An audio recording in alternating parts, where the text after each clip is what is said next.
Welcome to another episode of No Talking During the Movies. I am your host, Stephen Austin. I am your co-host, Tank. Tank is John Walker, and I am Carly. We're both villains, right? I'm Ginger, and you're sick of your stage name. That's so accurate. That's really good. That laugh got me so... like, that was so loud in my ear. It was loud. I hope it wasn't bad for the people listening. I hope so either. But that was, all right, good. I'm happy I sold you on that because literally, as I typed John Walker, I was like, he's going to be so upset. He's going to be so upset I put him as John Walker.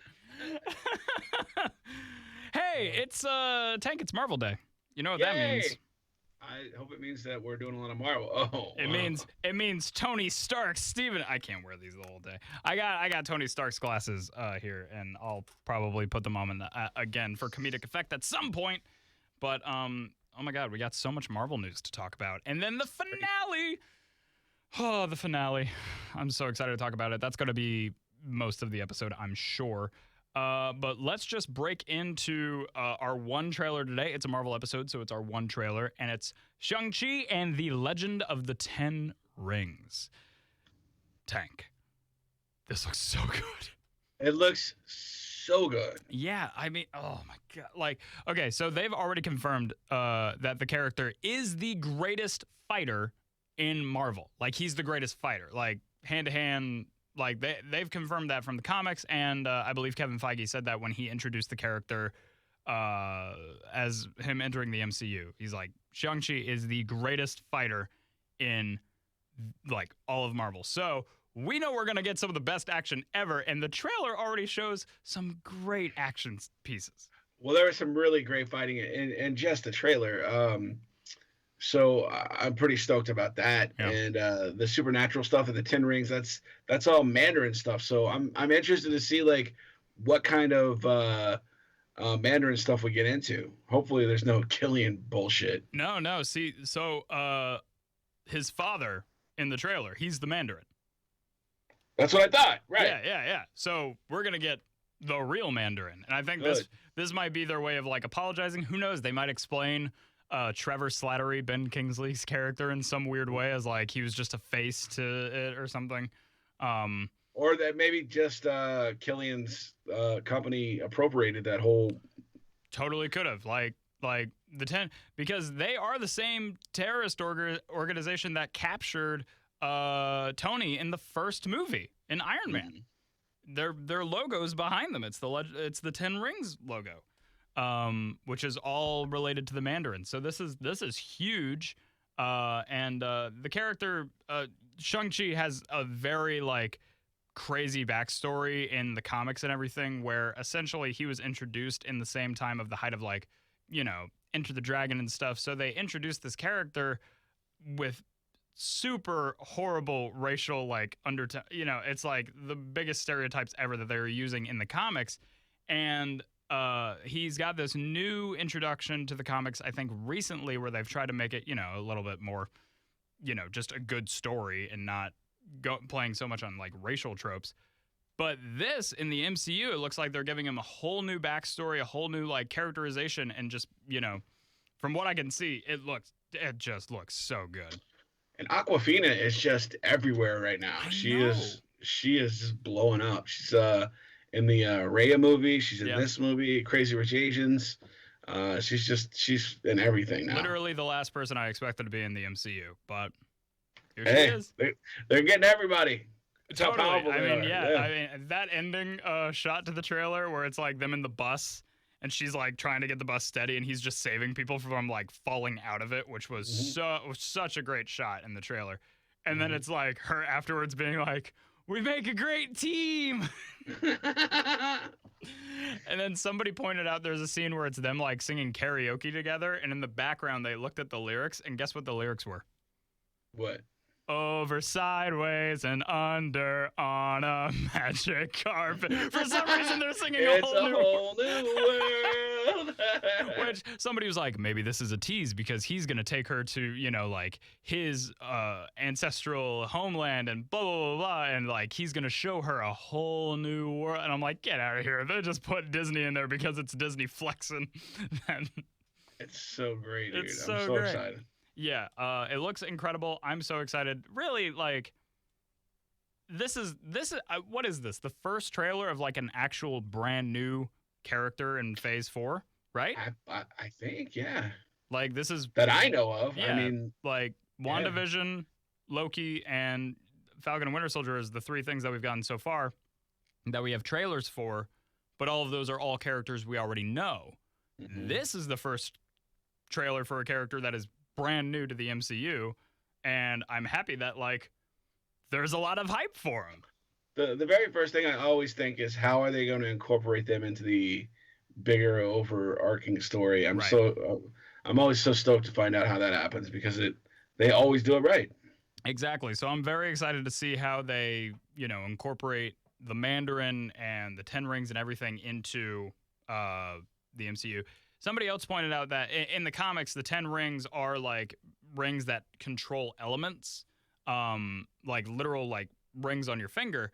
But there's a shot in the trailer where it's like wristbands, and they're thinking maybe those are the 10 rings. And the reason why they changed it to wristbands is because we just got the Infinity Stones, and they don't need another like really small, you know, like elemental thing.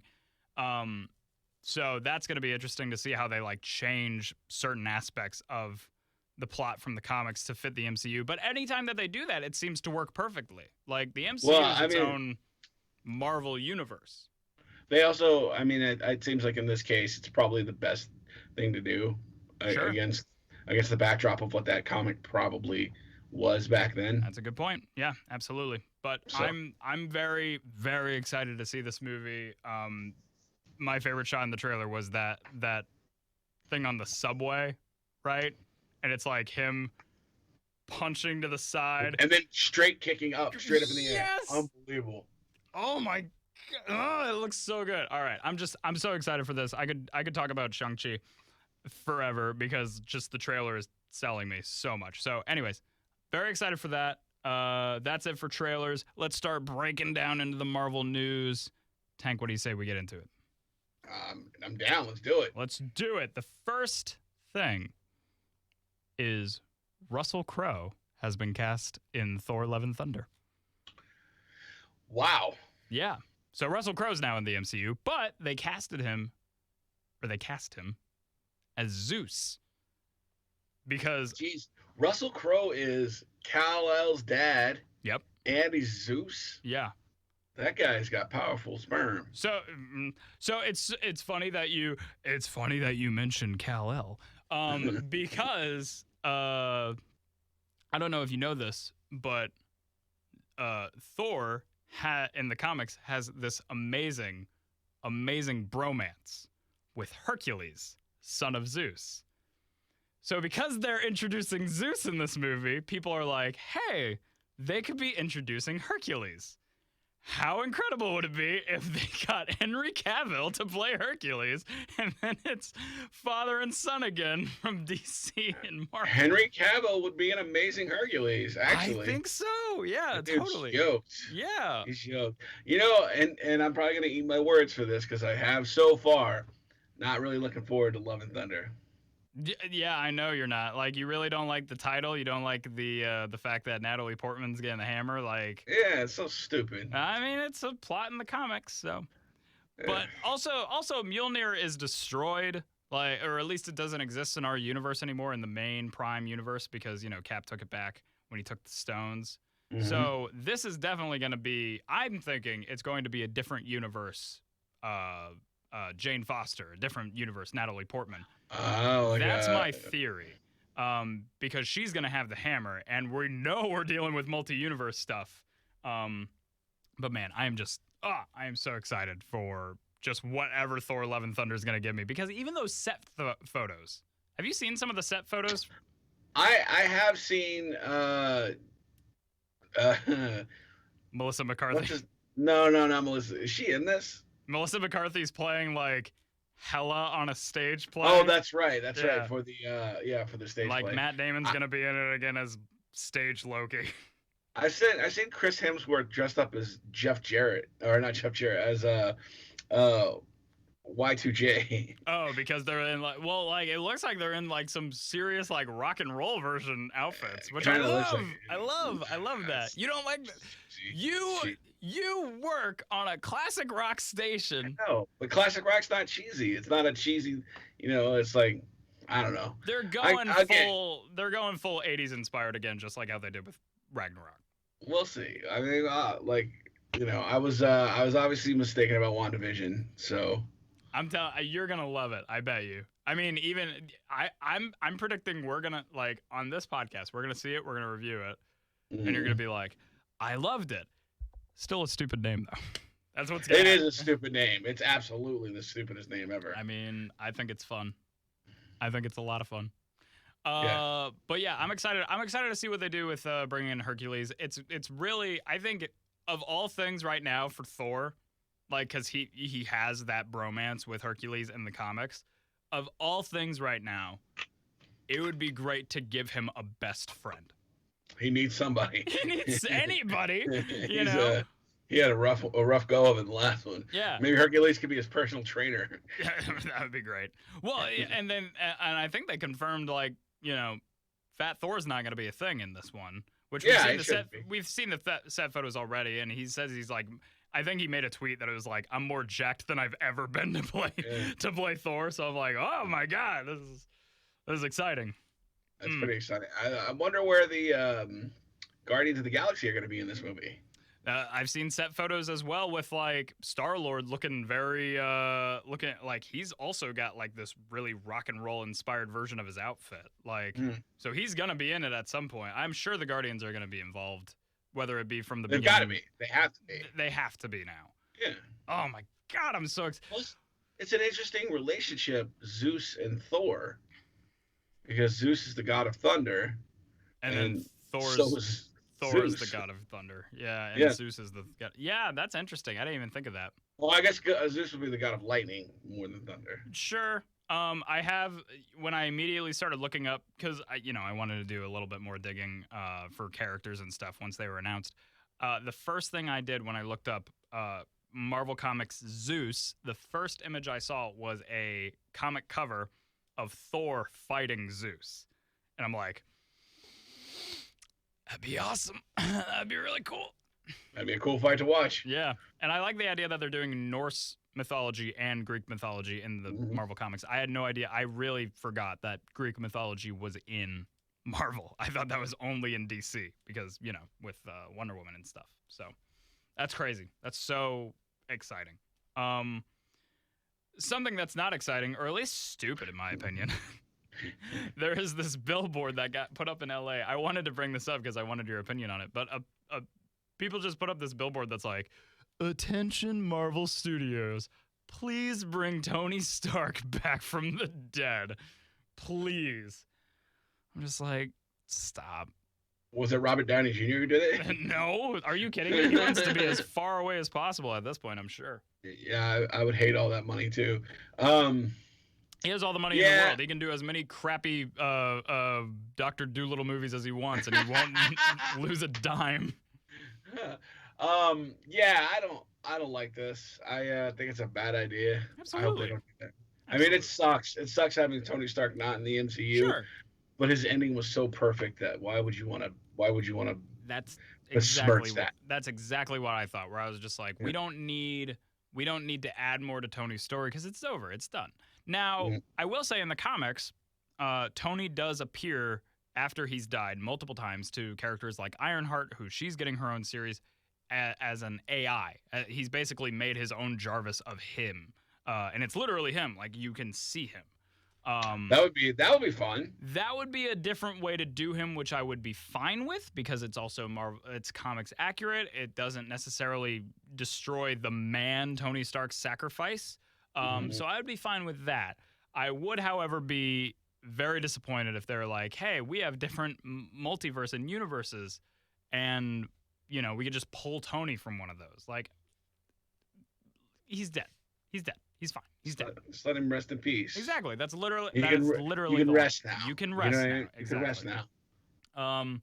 I don't have this on the list, but I just thought of it while we were talking about it. Did you know the Russo brothers are considering putting out a 6-hour-long cut of Avengers Endgame? I would watch it. You would watch it? I would watch it. I don't need it, but I would watch it. I mean, I don't need it either. Like, I don't think they need to do it. I mean, I'm seeing plenty of creators and stuff that will hear that, and then they'll immediately be like, "Stop! Don't do it! We already had a perfect end." You know, and I'm in the same boat. However, if they gave it to us, I wouldn't be upset. You know, we'd have all these deleted scenes that many people have showed off before from Endgame. Like, have you ever seen the kneeling scene? The deleted scene from Endgame? Yeah, I believe so. It's essentially like the second Tony dies, and like every Marvel hero kneels on the battlefield. I have seen that. It's a very emotional moment. I personally don't think the movie needed it. Many people are like, "Why did you cut this out?" And I'm like, and it's an additional 3 minutes to a 3 hour, and you know, it's a long movie. We don't need that stuff. I mean, we already got the emotional payoff when he talked to all the characters that meant the most to him, Peter, Pepper, and Rhodey. So we don't need that stuff. However, if they were giving us a 6-hour film, put all of it in there. Give me all the stuff that you weren't sure about. Right. Speaking of Spider-Man, this is kind of cool. Sony and Disney have just agreed to a deal where all of the Sony-related properties that like they threw a bunch in there. They're gonna go to other streaming services like Netflix and stuff, but the moment that contract's out, they're going to Disney Plus. So we're gonna finally get all the Spider-Man movies on Disney Plus. We're getting Venom. We're getting Into the Spider-Verse. We're getting other Sony films like Jumanji. So I think that's great that they're working together more, because it just means we're gonna have better collaborations in the future, I think, for Sony and Marvel working together. Yeah, I was annoyed though because I actually just bought those movies because I didn't have them, and I wanted to be able to watch them. So that's kind of annoying. I have owned them for quite a while, and I also was kind of like, damn it, like, you know, I realized owning movies is a fool's game at this point. Yeah. I mean, like, honestly, because, you know, I mean, like, I was the person that would every new release Tuesday just go buy the DVDs without even, you know, having seen the movies before, just to have, you know, and you know what I ended up doing with all my DVDs? I gave them away. I gave all of my DVDs away to an old folks home, and it's like, what's, you know, thousands and thousands of dollars, and I never watched, you know, how often do you rewatch movies that you own, honestly? I have like a couple of favorites that I'll just put on in the background, but now I found myself watching more like new stuff over and over again. Like I've been in such a new, like, give me new content mood. Yeah, but do you drop a DVD in the player? Do you drop a Blu-ray in the player? Or? No, I mean, like, I remember I wanted the physical copy of Baby Driver because I'm a big Edgar Wright fan, and that was a great movie. I wanted the physical copy of that movie, but the digital copy was coming out 2 weeks earlier, and I was so excited to watch it that I bought the digital copy, which I was very happy to buy, watched it a couple of times in that 2-week span, then bought the physical copy when it came out because I just wanted a physical copy. But I don't think I've used that physical copy ever because I own a digital copy. Yeah, but like if you wanted to keep it though as something to have, that's a different story. There's a collector's aspect to it as well. Sure. Do you have any movies like that is like you have to buy it for the collector's aspect? I like a lot of steelbook stuff. You know, I have a lot of stuff like that I you know, because I collect stuff, but as I just moved into this new house and I'm realizing collecting things is stupid. Yeah. You were telling me that the entire time I was helping you move. It's just stuff that you carry back and forth to your different locations, and then you die. That's true. You know what I mean? And then somebody's got to figure out what to do with it. You know what I mean? Very true. Like when my wife is going to be trying to figure out my life insurance, she's like, "Oh God, what am I going to do with this Ninja Turtles van that's actually the entire series on DVD?" You know what I mean? Like. But that's the other thing. I also collector's editions like box sets and stuff. That's a little different for me. Sometimes I want to collect them as like a fan thing. It makes me happy to see them. Like they after Endgame came out, they're like, "Hey, we're gonna release a Phase 1 through 3 complete like collection of all the Marvel films, and I don't own that yet, but I want it. But it's literally like $150. Oh, that's not even that bad. Maybe not that. But it's like it's a Blu-ray, it comes with other collectors. Well, stuff, I just thought it would like be a lot more than that. Yeah, I mean, like that's crazy. Let's hold on. I'm gonna find this out. There's all kinds of cool stuff, all kinds of cool collectors. I like that stuff. Like Justified had a cool set where it was like it came with a flask and like a leather embroidered case, and then there was like the Breaking Bad one came in one of the barrels. Oh, that's right. I remember that. Sons of Anarchy had a big table. I mean, there's cool stuff like that you can collect and buy. Do you remember? Oh, my absolute least favorite collector's set was Walking Dead season 2. Have you seen what this looks like? No, what is it? It's literally a Walker head, with a screwdriver in it. And you use the screwdriver to lift the head up, and it like lifts the head back, and in the neck is the DVDs. Ugh. It's really stupid. That's gnarly. Yeah. I have I have the Transformers complete series, and it comes in a box that looks like the Matrix of Leadership that you pull apart. And I have the G.I. Joe complete series, and it comes in a Foot Locker. So I have some cool stuff like that. Like, it's cool. But at the same time, it's like, guess how many times I've watched those? None. Yeah. And I spent all that money on them. And it's just, if I could impart any of my wisdom to people, it's, just watch G.I. Joe on Tubi. You know what I'm saying? Yeah. Like, hey, if you're wondering, that Marvel Cinematic Universe Phase 1 through 3 complete collection on Blu-ray is actually $200, but the price was about $250. It's not bad considering how many movies you get. That's a lot of movies. That's like what, 26 movies, 27 movies. I got a great deal on my Spider-Man because it came with Spider-Man Far From Home, Spider-Man Homecoming, Venom, and Into the Spider-Verse, and it was a steel book, and it was only $35. Oh, that's fantastic. I think that's a really good deal. Especially you're getting both Spider-Man films from the MCU. You're getting one of the greatest films of all time, and then you're getting Into the Spider-Verse. And it came with a digital copy, which means that I got all 4 of those movies digitally also. So that was I mean, like, I don't think you could beat that deal. He didn't get it. He didn't hear my joke. What was your joke? I said that's a great deal because you get both MCU Marvel films, Spider-Man films. You get one of the greatest films of all time, and then you get Into the Spider-Verse. Process of elimination. Oh, see, yeah, okay. See, because in my head, I already knew that you loved Into the Spider-Verse. Into the Spider-Verse is one of the greatest films of all time, but it's not even. It doesn't hold a candle to Venom.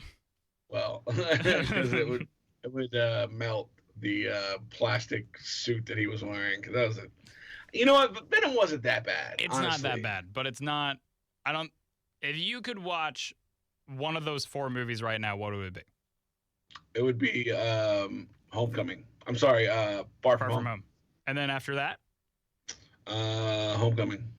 And then after that? Into the Spider-Verse. That's what I thought. That's all. That's all I needed to know. I mean, Venom's always at the bottom of the list. It's the weakest for certain. Sure. For sure. But for me, the thing that really weakened that movie was the final scene. If they had done that better, then it would have been really good. I thought. Can we talk about why that is most superhero films? How often do you say, "Oh, that movie was so good," and then the final action scene was just garbage? I think that they just overwhelm themselves with the idea that they have to outdo something that came before it, instead of just making it complete and giving it closure. That battle scene was stupid to watch. It was like watching people throw Play-Doh at each other, and I didn't understand it, and I didn't like it, and it really took away from what the rest of that movie had built. Yeah. Which, by the way, wasn't bad, and honestly, I good think, cast. Yeah. There was some great moments in it. So I don't know. The movie should have been rated R in the first place. I completely agree. A rated R cut of Venom would have been way better. as part of it, but honestly, you change the last scene, you go from a C- to a B-, Yeah, I agree. real easily. But it's like, it's interesting how like so many superhero films do that. Like one of Mhm. the biggest ones for me, it's like such a great, great film. I hate the final fight scene in Black Panther. Like it's awful to watch. Oh, and the Yeah. train. It's a Yeah, great no, idea. I think the idea is great where they're in the like sound wave things that basically make their vibranium suits useless. I think that's very clever. It's the way it looks and the way it's shot that it's just like all I know that's on screen is some purple thing is fighting a brown or like like an orangey brown thing. You know what I mean? Like Mhm. you can barely make out what's happening. And plus, I feel like superhero movie makers are obsessed with the falling punching thing Yeah, that and it that never they never quite get it right. It no, it looks never super looks great. CGI. Yeah. No, and I don't know why they're so obsessed with that. There was a lot of that in the Superman movie that looked bad, and Yeah. I don't I think the I only don't time it looked good in like any Superman related thing was if it's like two Superman level beings, so like Zod and Superman, and it's like a punch and then the punch sends them flying, so then the person right. who sent the punch flies up and punches them again and the camera's just following the back of whoever's delivering the punch. Like those always look good, but it's the side shot falling, punching each like that always looks off. They're obsessed with that. And it doesn't work because the CGI isn't there yet technologically or Sure. whatever reason. I just think it looks a little janky, and it's not. Nobody's pulled it off. Yeah, I completely agree.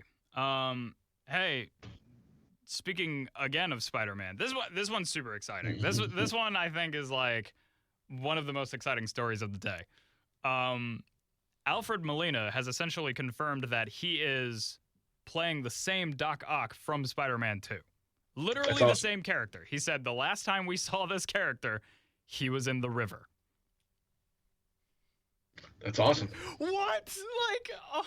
And I think they were talking about like they were gonna use de-aging technology on him to make him look back to like where he was in 2004. I thought he fell into a neutron star or something like that. No.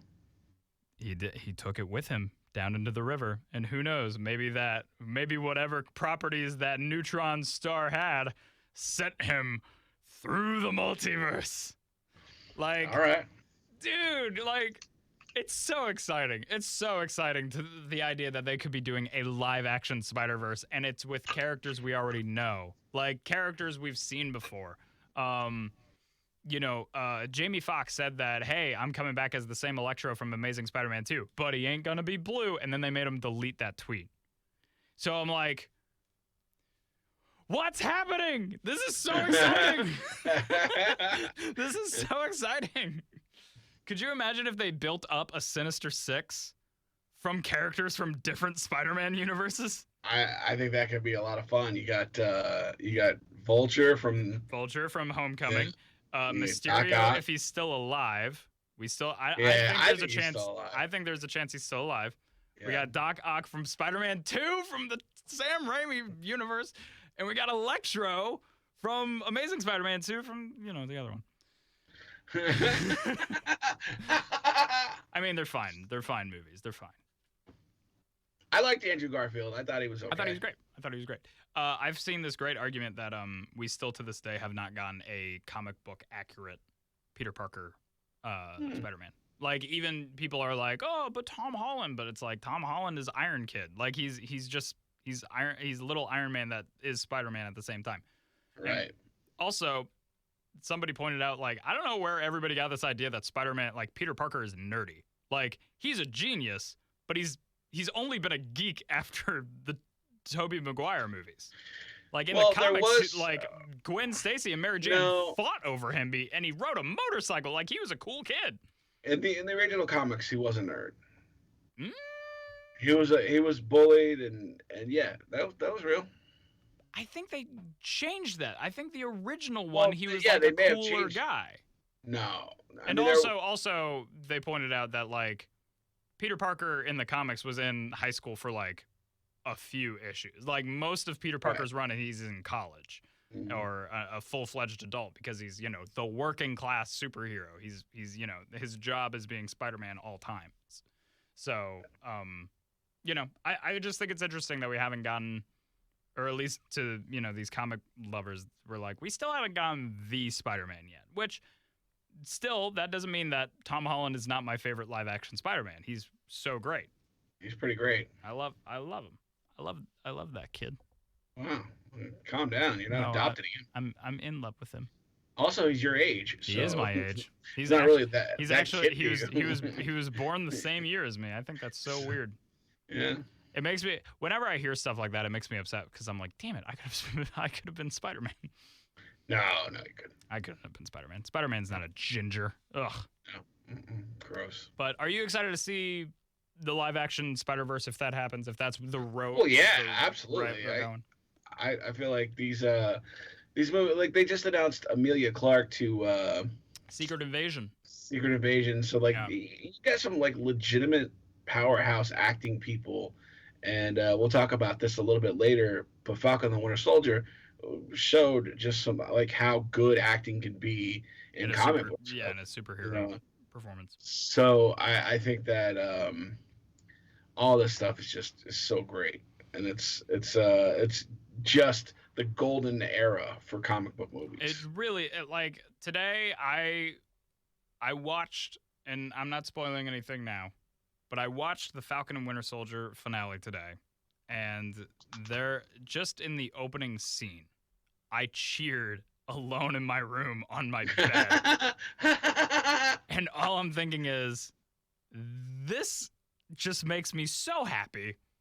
And I don't, like, it's such a good feeling to have from this media. And I like that you pointed out, I think it was last week, that you were like, I'm thinking so highly of these things now. And, I'm so excited. And you're like, well, it could be because, you've been without it for so long. Like, it's been a year without Marvel content, and this year started giving it to us.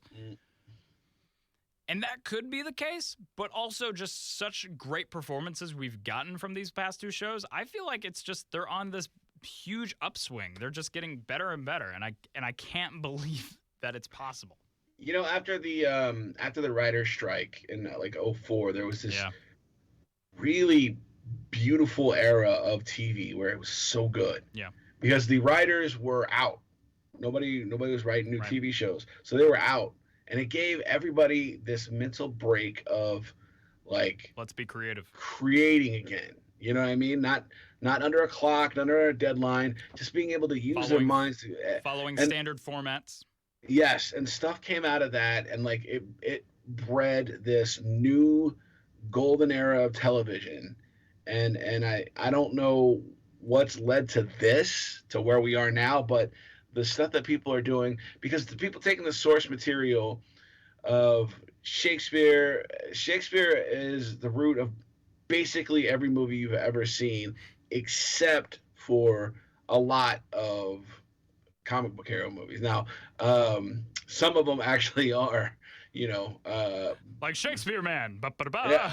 Well, no, Thor was Hamlet. Sure. Yeah, absolutely. And in fact, I've always said, because somebody else pointed this out to me, I can't remember who. I think it was actually my buddy Martin. This was very smart what he said. He said, watch Thor and Thor the Dark World as if it was a Shakespearean play, and you're going to enjoy it 10 times better than you did the first time.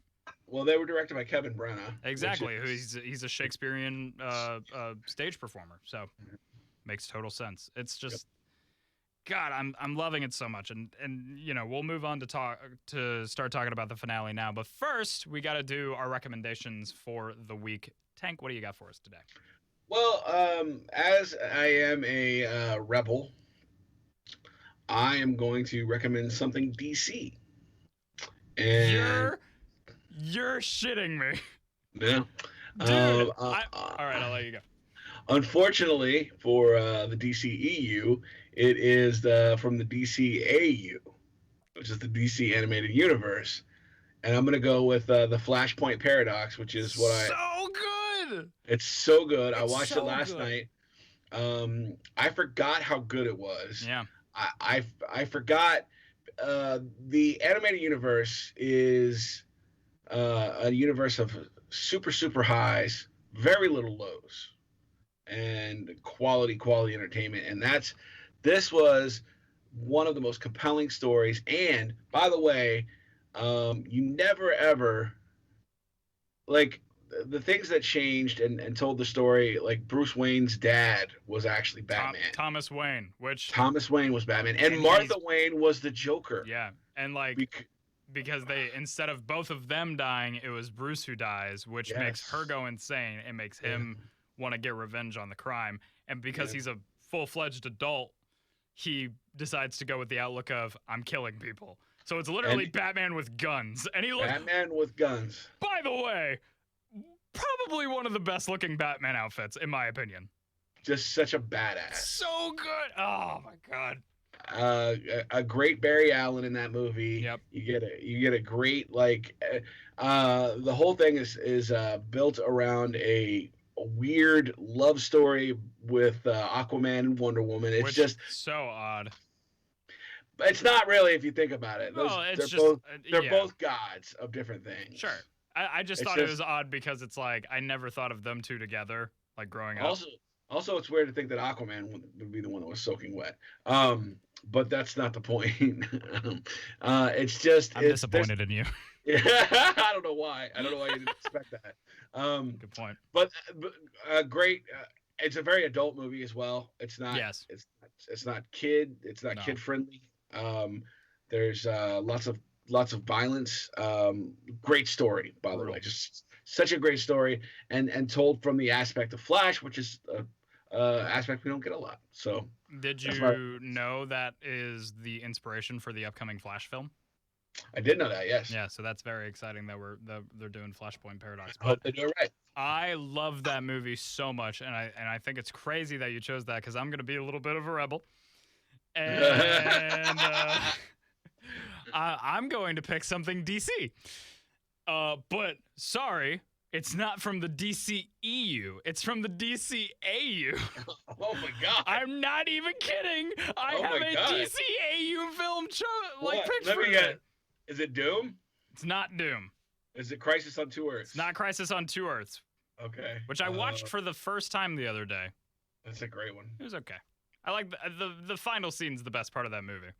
It's pretty good. It's like Owlman versus Batman on that like Earth Prime or whatever. Oh, so good. James Woods is a kook and a alleged pervert, but my God, works for Owlman, doesn't it? God damn, it does it ever. It's like it doesn't matter. It's one of the coolest things I've ever seen. How about this though? You and me are the same. We both looked into the void, but the one difference is you blinked. Oh, Batman! That's why Batman is my dude, bro. But no, none of those films is mine. Okay. Mine is my favorite DC character, Superman, and it's an Elseworld story, Superman Red Sun. Okay. Have you seen this? I have seen it. It's fantastic. So good. The idea of it's a new one. It's from this last year. Yeah, that's right. Oh my god. Yeah. So the idea is, hey, what if Superman, instead of landing in Kansas, what if he landed in Russia during like Cold War era? And then it becomes and then they use him as like their poster boy for communism, and then the arms race is not the nuclear arms race, it's the superpower arms race. Lex Luthor is in America trying to create his own Superman to fight Superman, and then it leads him to find, other things that delve into DC characters that I won't spoil too much, but it is so good, and the whole point of the film is to say, no matter where you are, no matter where he lands, no matter what he does, in the end, he's just trying to do good. Even if, sometimes the methods don't follow traditional Superman. Like, he does things in this movie that, you're just like, oh my God, I don't feel like I can root for you. But in the end, he's just trying to achieve a perfect world. What he thinks is better for the state. Exactly. Yes. Which is what he was taught since he was an infant, and it is a really interesting take on the whole situation. So good. It's really good. I read the comic after I finished the movie, and the comic's just as great. It adds a couple more things here and there, but God, I love it. It's so great. Also, talk about voice actors real quick. Jason Isaacs is the one who voices Superman in that movie. Did you know that? I don't know who that is. So. Jason Isaacs was Malfoy's father in the Harry Potter movie. He's a great actor. Oh, okay. Yeah. He's got this great voice for Superman. And it's funny. I've looked at his roles for like the DCAU. He plays like a ton of different. Like he's been Batman. Yeah. He's been Lex Luthor. He's been Superman. They do that a lot. Funny. Yeah. I mean, but Kevin Conroy is basically. Kevin Conroy is the perfect Batman. I mean, and it probably is because I was raised in Batman animated series. Batman animated series. So whenever they use him, it's great. I started rewatching that recently, and like those early episodes, he hasn't found his voice yet. And there's literally a moment that like Catwoman like flips him over a building, and he's like, "Hey!" Like that's what he sounds like going over. It's so funny. I'm like, damn, you're supposed to be the greatest Batman of all time. It's just, "Hey!" It's so bad. Oh man, I think it's crazy. Like I can send you like I've got it. I can't pull up my computer, but you gotta believe it. I had no idea you were doing a DCAU, and I chose mine last night. Is when I typed this out. It just so happens that HBO Max has all of those movies. I own all of them, by the way. Like those are movies. Like as soon as they came out, I think I didn't buy the Ray movie because I don't know what that is. I'm not Which really one? familiar. Oh, the Ray. Yeah. I haven't seen that one either. And I didn't buy Soul of the Dragon, the Batman thing, because I haven't watched that one either. I don't know, but it's like I've always been a big fan of those, and so the fact that I have access to them all now on HBO Max is just so awesome. Have you seen The Death of Superman on yes. HBO Max? Or like in general? I've seen them all. I just have to geek out over the line because it's clearly a callback to classic Christopher Reeve Superman. It's when when the helicopter containing Lois Lane and like the news people lands, and he's making sure they're all right after getting like beaten to a pulp by Doomsday. Doomsday is still like down there doing his own thing. And he comes up like to make sure she's fine, and he like starts like falling over, and she grabs him, and she goes, "Hey, it's okay, I've got you." And then he goes, "You've got me. Who's got you?" And it's like a callback to the Christopher Reeve. It just warms my heart. And I'm just like, it's so good. It's so good. I in my head, that poor doughy bastard will always be Superman to me. Christopher Reeves? Yeah. He's perfect, man. He's a perfect Superman. I mean, he's just so good. Oh my God. Even in the first movie, literally my favorite scenes of him in the first movie are not even him as Superman. It's him as Clark Kent. It's him playing the weakling. It's him, like, them getting mugged in the alley and him being like, you should give him what he wants, Lois. Like being the complete nerd. And then when like the guy shoots the gun at him and he like pretends to get hit, but he just catches the bullet. It's so good. I love Superman. Anyways. Yeah. We've gone on our DC tangent and our Marvel episode. It's so weird that we both I think that is so crazy to me, but that is so funny. Okay, let's talk about the Falcon and Winter Soldier finale. There will be spoilers. It's the finale. It's fantastic. If you haven't seen the show, please go watch it. Come back, watch this. 3, 2, 1, get out of here. Tank. The super suit. The super suit was amazing. When we see him when I was talking earlier about like me on my bed cheering, it was to that. It was seeing him fly in. It looked so good. And it's like, this is what I've been so excited for, I think, is for him to become Captain America. And my God, him walking in like the building and somebody says something like, "Who are you?" And he's like, Captain America. I'm Captain America. And he says it and I'm like, yes! John Walker's down there somewhere getting real upset. Because like Steve Rogers, that's a man who's earned the title, not 100%. A man who was given the title. And so when you pick up right where we left off last episode, you know what I mean? The action, you got Balrock, Batroc? Baltrock, I think it's Baltroc. Balsack is up there, and it's a great fight scene. That guy, I don't know who that guy is. Is that George St. Pierre? I have no idea. Because he looks like George St. Pierre, MMA fighter, I'll look it up. and his fight scenes, because he was in one of the Captain America Winter movies. Soldier. His fight scenes are always amazing. This guy is badass. And so, do you know what the name of his like character is in the comics? He's he's the frog, right? No, the Leaper. The Leaper. That's the what it is. Leaper is what his name is. Yeah. Try to find but he's the fight scene in there is fantastic, and everybody's starting to kind of lean out. And another thing I thought was cool, it was just, this is super subtle. It's at the beginning, and Bucky starts walking in, and he didn't have any trouble getting in. He walked in, and the guys just stepped aside, and they go, Sergeant Barnes, and he just walked right. I was like, oh. I was like, oh, look at all the reverence and respect he's getting. Totally. By the way, you're right. Is that George St. Pierre? It is. Dude, he's great. He's great. He's great. He should work more because he is fantastic. He's still in the MCU. Did they kill him at the end of this? I don't know if they killed him. They did kill him. Are we sure that he died? No, not 100%. Okay. I hope he sticks around for a bit. I do too. But like he should be in more movies because he's actually very compelling as an actor for a guy who doesn't have any real training. But that first fight scene sets the tone so beautifully for the entire episode, because while they're doing their thing, he's still running point. You know what I mean? He's fighting and he's still running point on the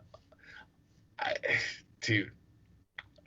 I can't even with this episode. I swear to God, I was just, everything about it seemed like the perfect episode of television. Literally. So here's what I loved about it. The entire show is us trying to figure out, is Sam.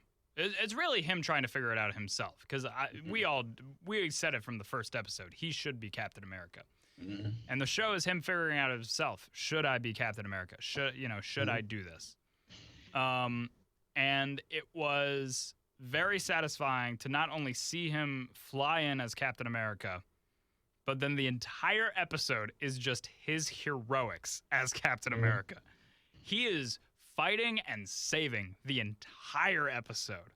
And that's what I like. The full hour of just him being him is so and great. Saving, by the way, not going in to kill, not going in to, his whole modus operandi of going into that building is to save as many lives as he possibly can. Exactly. And it's like, they brought back Sharon Carter when she came back, bitch. The reveal. It makes me so mad. I was very upset by that reveal too. I was a little like, damn it, I didn't want her to be the power broker. It's kind of heartbreaking. It's a little heartbreaking because I like Sharon. Well, not only that, but it's Peggy Carter's legacy. You know what I mean? That's a good point. I mean, I feel like that's sad. So, and especially because she's doing it for power and money. You know what I mean? Exactly. I do like that after credits thing though with her. Yes, she's like, government secrets now, like more stuff on the market. And I'm like, damn. Which gives us, I think, a second season of Captain America and the Winter Soldier.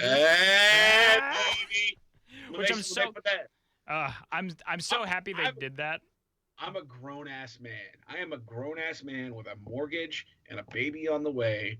And when that title card came across, I yelped like I was at a baseball game. Me too. You know, I was like, woo! I did that. I literally did that because I was like, that is so perfect for what. Oh my God. 100%. And the way they did this entire show, and holy shit, Sebastian Stan. You can't keep it Sebastian, I can't. Sebastian Stan is one of the best actors I've ever seen. He gives some great performances.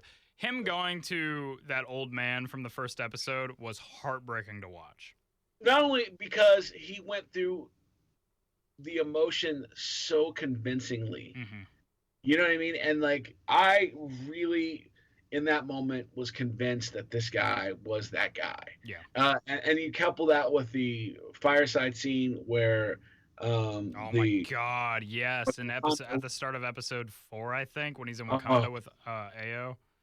Free Io. is, and it's just like the tears of relief and that expression of joy with him, and to match that with the expression of utter Guilt and pain, pain.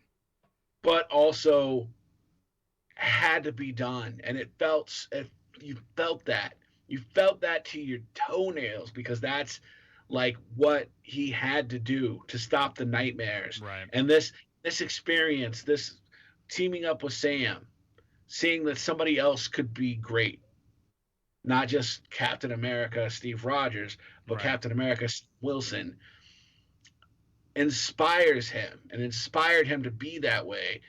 It was amazing. Dude, how much enjoyment did you get at the end when he calls him Cap? I love it. And then everybody in this like is talking to you. I thought one of the funniest lines. So the speech in the middle. Oh, I gotta tell you, I don't mind telling you this.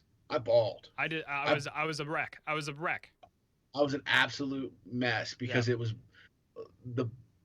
such a great speech.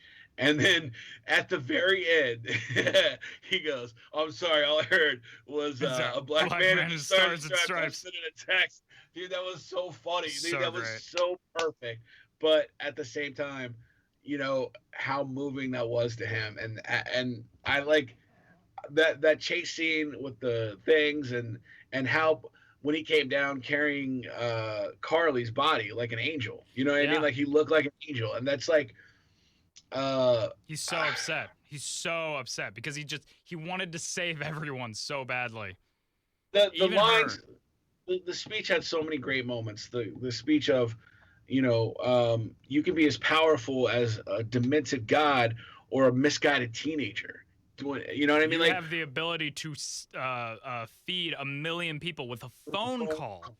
And that's so powerful. And then, him giving that speech was just like, that speech was so great. Oh, like, and so him saying amazing. like, "I'm wearing this, and I know so many people will hate me for it."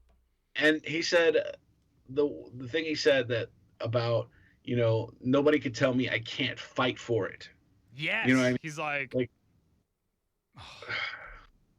and then seeing Isaiah reacting to it like on yes, melting Isaiah's heart, who has been just so marginalized and mistreated. Talking about Isaiah and melting our hearts, the museum. I lost it. I was such a baby. 400-pound sack of tears. Yes, it was so rough to watch that. Bro, I thought it was beautiful. It was so beautiful. I thought it was beautiful, and this is what I love about Sam as Captain America, because I would say a difference between him and Captain America, and maybe Captain started to learn him and Steve Rogers. I should say Steve Rogers. Sure, he's Captain America now. Exactly. That actually. So today I had to look up a picture of like his new suit, and I came to the dilemma of Falcon's new suit, Falcon's new Captain America suit, and I was just like, oh my God. I'm excited for when you Google search Captain America and both of them pop up. So the difference between those two Captain Americas is that Sam Wilson doesn't have powers. Yes. And he fights anyway. He knows that we aren't perfect, and there are people who hate him because of the color of his skin, but he'll fight for those people anyway. Yep. He knows that we aren't perfect, but he's going to fight for us anyway. And that is a kind of heroism that is rare in this world. And it's like, it's so sad too, because it's not sad. It's so great, honestly. But he makes that speech. He does those things. He stands for what he believes in, which is absolutely everything Captain America is. I mean, everybody joked about how great Steve Rogers is at giving speeches. And I literally sat there and thought to myself, this speech could go on for another 10 minutes, and I would hang on every word because it's so good. And he delivers it so powerfully, and his character is so just earning and deserving. and with the no powers and the hope that everybody can make it different. And all I'm thinking is like, he's not only the perfect person to take up the mantle, he might be the new golden standard of what no it doubt. is to be Captain America. Like, Yeah. I have a soft spot for Steve Rogers, but I still went through the entire MCU going, I'm on Team Iron Man because I love Tony Stark more. Sam Wilson is one of my new favorite characters. I don't know how they do this. Without question. Without question. He's so amazing. Another part that really got me. Yeah. Was he shows up and they go, oh, look, it's Black Falcon. Yeah. And then the guy goes, no, that's Captain America. So, by the way, that happened. I said, damn, that was cheesy, but why is it making me cry? Yeah. Why is it so good? Oh. Because, man, like, I can't even imagine, because I don't have the experience. Yeah. I can't imagine what it's like for a little black kid to be able to look up and see someone that looks like me being Captain America. Sure. You know what I mean? Like, I know what that feels like. I take it for granted. Yeah. Because it's been my entire life. It was very disappointing to learn that, like, once I realized it when I took a real good look, and I think everybody should do this now after Falcon and Winter Soldier has come out and what it was trying to tell us, I took a good look at every movie in the MCU, and every single film is led by a white male. And it's not until 10 years later, 10 years of movies, is when we got Black Panther. And that was the one. You know what I mean? Right. So it's like, this is a great sign that we're starting to make this change and that representation matters. I mean, we're getting Shang-Chi coming out soon, and that's also wonderful. So that's why I'm like, this reputation matters so much. And then for guys like us, we have just been spoiled on superheroes that look like us. And the thing that I think is missed a lot of times, for me, I get lost in the story. Like, it doesn't make a hero's journey lesser to me because they don't look like me. Right. You know what I mean? Like, so, I think that I think this was by far the most political they've ever gotten. And I know that they've gotten some backlash from that. Plenty. I know. Plenty. I know that I see a lot of people saying, comic books aren't supposed to be political, which, by the way, is maybe the stupidest thing I've ever heard. It's ridiculous. I mean, Captain America was made to sell war bonds. Like, right. Yeah. So this taking that stand and just being so eye-opening, you know what I mean? Yeah, like, it's very much so. I mean, like, I gotta give these guys that put this show together so much credit. The writers, the directors. I mean, this is just and by the way, it didn't skimp on the action for its story, for its moral. It's still delivered when it came to be a comic book movie. The rescue of the cops in the helicopter was fantastic. Oh my God. Can we? Yeah, literally all the action in this. I know we're talking very much about the racial aspects, which is so ingrained in this show, it's so good that they're talking about it and discussing it in this way. But I just want to geek out again for a little bit about just like that whole helicopter thing. Him bringing out the brand new Red Wing. I mean, I was cheering for a mechanical drone, like, because how could you not? Formed this relationship with this character now. Like, I was brokenhearted when they broke Red Wing in episode 2. Like, I was like, damn it. Like, he loves that thing. And then, yeah, there's that great, like, the drone scanning, Red Wing scanning to see who has military, like, pilots training, and he does the whole, like, a little birdie told me that you know how to fly a helicopter. Literally a little bird. Or, like, the guy in the helicopter knocking him into the wall of that thing, and then him falling into the water, and what does he say when he gets out of the water, which was just the most, you just earned this ass. Yes! I was like, get him, Sam! Yeah, that was great. Oh my god. And then saving the people on the bridge, you know, like, oh my god, the moment he like got down, covered the people, put the wings around him like a protective shield, and then he also had the Captain America shield over that, and you just see it go boom right off of it. Like, oh, dude, when he threw the shield out the window and then jumped out and caught it while he was flying, that is the most Falcon Captain America I've ever like thought I'd see, because that's what he is. Captain America can fly now. Ah, it's so great. It's so great. It's so great. And then I want to talk about everything at once. Hey, let's talk about the other Captain America, John Walker. Okay, yeah, I'm down. I was surprised at his character's journey. Yeah, he kind of got a little bit redeemed at the end there, didn't he? I think so. Made a hero sacrifice, came in to stop the terrorists. He came in looking for revenge, but at the end of the day, he saw Sam's example and thought he could do better. Sam walking past him at the end and giving the head nod to each other. That was the most like, even him going like, "It's yours." Yeah, and Sam going, by the way, hey, it's okay. We're cool. We're cool. It's just I'm Captain America now. Yeah. I'm the captain now. Which, by the way, oh my god, him. I bet you hated this, but him coming out first off looking slick in that comics accurate outfit, the black. That's a Hydra outfit right there. So yeah, he looks fantastic. I love that outfit. And then U.S. Agent. Yay! So dumb. It's so dumb. That was my joke at the beginning, by the way. Callback when I was like, Tank is also sick of his stage name. And they even made fun of it a little bit, which I thought was they did make fun of it a little bit. Yeah, because they have to be like.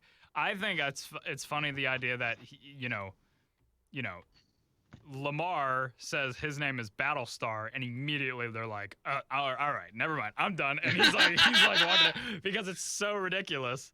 But it's funny that like they still name themselves, like they want to be a superhero so bad. John wants to be captain. He wants to be a superhero, so he's a U.S. agent. You know, like he's like, it's so lame. But and then we know it, but it's also like, yeah, he's U.S. agent. That's great. I mean, the fact Julia Louis-Dreyfus was so fun in this. Yeah, you know, her little bit of stage time. I'm excited to see so much more of her, because now, you know, it's such a short role, but also like we know she's going to be heavily involved. I'm assuming with Secret Invasion, because her character was heavily involved with Secret Invasion in the comics. So I'm imagining they're introducing her now to be a part of that. I was expecting Skrulls at some point, by the way. Never got really? It. I honestly thought Sharon was going to be a Skrull. Huh. Because I assumed she was working for Nick Fury up in the sky. Literally the moment that we saw her like after credits scene and we realized it was her, I was like, "Oh, this is how they're connecting it, just like how they did with WandaVision." And nope, they didn't. But it's okay. I'm not okay with her being the power broker, but because I don't want yeah, her that's for Sharon. Unfortunate. Yeah. Mm-hmm.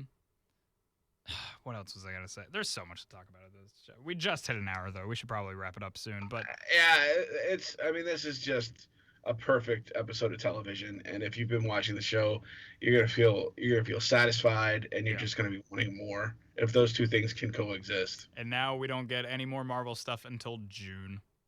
That's hard. That's a little rough. I mean, Loki feels too far away. Mm-hmm. But boy, I'm excited for it, and we're going to talk about it right here, just like how we done with the last two shows. And oh my God, I just realized we did it with Mandalorian. We did it with WandaVision. I like doing this, Tank. This is fun. It's fun. I enjoy it. I enjoy recapping episodes and finding things that I didn't recognize in it before. Sure. Also, we got it today. Neither of us have watched it yet, but I'm sure we're going to talk about it next week. It's probably our main topic. Mortal Kombat! Which, by the way, the early reviews are not looking great. I kind of imagined. But also, like, when I see a video game movie get early reviews like that, I'm like, well, it's a video game movie, but no, like, it's not for you, Mr. Reviewer, man. Exactly. I saw the action in the trailer, and I know I'm going to like it. Thank you. If Godzilla vs. Kong can get a frickin' 70%, Mortal Kombat can do better. That's pretty high. That's pretty high. That's pretty high for Godzilla vs. Kong, isn't it? It really is. Yeah. So I believe Mortal Kombat's going to be better, and we're going to talk about it here next week as our main topic. And I think the week after that, I think we should do the same thing that we did with WandaVision. If you remember, the week after WandaVision finished, we did a full dive of just like the entire show as a whole, and we can do that as our main topic, where we're just going to talk about Falcon and Winter Soldier as a whole. We'd been sitting on it for 2 weeks since the finale, so that'll be excited to just talk about it again. But right. So yeah, join us again next week, where we're going to talk about Mortal Kombat as our main topic, spoilers and all, and then the full dive of Falcon and Winter Soldier after that, and then we're going to pick back up doing these weekly episodes with Loki when that comes out in June. We just got a lot of content coming.